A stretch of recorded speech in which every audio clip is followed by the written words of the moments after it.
Nipo katika ofisi ya chama cha wanaume ambao wanapigwa na wake zao nyumbani. Ndio niko hapa. Na hapa kila mtu ana story yake, kila mtu ana mtoto yake.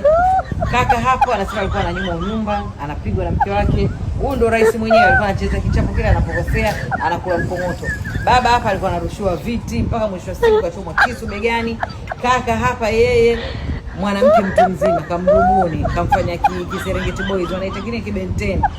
Kamhudumia, baadaye mama kamkimbia, kachukua vitu kaishia nje ya nchi.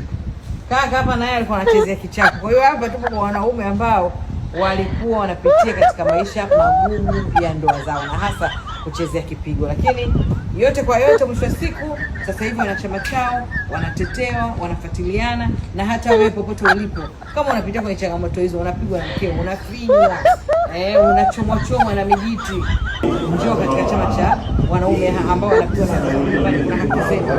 Kigamboni. Ndio, Kigamboni.